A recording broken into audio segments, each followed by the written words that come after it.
Good morning प्यारे बच्चों, मैं हूं आपकी एजुकेटर पूर्णिमा आदर सिंह और हम आपकी विज्ञान की असेसमेंट वर्कशीट करेंगे जो कि 18th डेट की है और क्लास आपकी 7th है। इसके आपके 10 मार्क्स हैं, 10 क्वेश्चन हैं। आपको इसमें से क्वेश्चंस को चुनना है। तो जब देखो, प्रकाश संश्लेषण के लिए क्या क्या अनिवार्य है, यानी कि क्या क्या जरूरी है। क्लोरोफिल, जल, सूर्य का प्रकाश, तो ये तीनों ही चीजें जरूरी होती हैं क्लोरोफिल के लिए। तो आंसर हो जाएगा हमारा 4th। ठीक है। हरे पादप अपना भोजन स्वयं संश्लेषित करते हैं। प्रकाश संश्लेषण के द्वारा, इनमें से किसी के द्वारा नहीं, सहजीवी संबंध द्वारा या फिर फर्स्ट एंड सेकंड के द्वारा। तो हरे पादप अपना भोजन प्रकाश संश्लेषण के द्वारा संश्लेषित करते हैं। आपको ऐसे गोला गोला कर देना है, मेरे की तरह टिक नहीं लगाना है। ठीक है।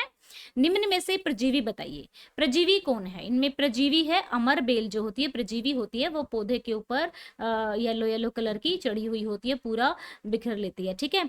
निम्न में से कीट भक्षी पादप कौन सा है? पीचर पादप, लाइकेन, अमरबेल या फिर राइजोबम। पीचर पादप जो होता है वो क्या करता है, वो कीट भक्षी होता है। अपने अंदर उसका ऐसे पिचर घड़े जैसा मुंह होता है उसका, और अपने अंदर जो है कीट को ले लेता है और फिर अपने मुंह को बंद कर लेता है और फिर उनके जूस को पी लेता है। ठीक है। तो इस तरीके से उसको न्यूट्रिशन मिलता है।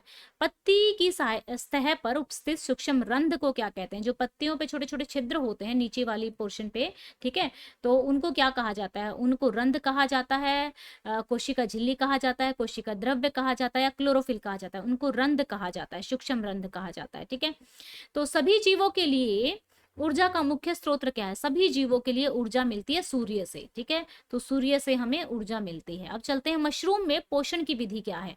स्वपोषी है मशरूम, मृत जीवी पोषी है, विषम पोषी है। तो ये मृत जीवी पोषी होता है। ठीक है, मशरूम जो होता है। ठीक है। अब चलते हैं, भोजन का अंतर्ग्रहण मुख्य के द्वारा होता है, यह प्रक्रिया क्या कहलाती है? तो जब अंतर्ग्रहण होता है तो अंतर्ग्रहण ही ये प्रक्रिया होती है। ठीक है।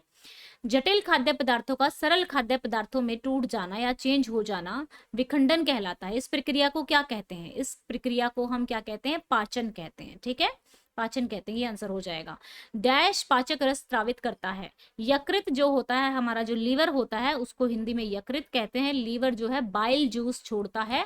ठीक है। वो पाचन क्रिया में बहुत हेल्पफुल होता है। तो बच्चों, अब से आपकी वर्कशीट इसी चैनल पे आएंगी जिसका नाम है जूम एजुकेशन लाइव और जूम एजुकेशन 678।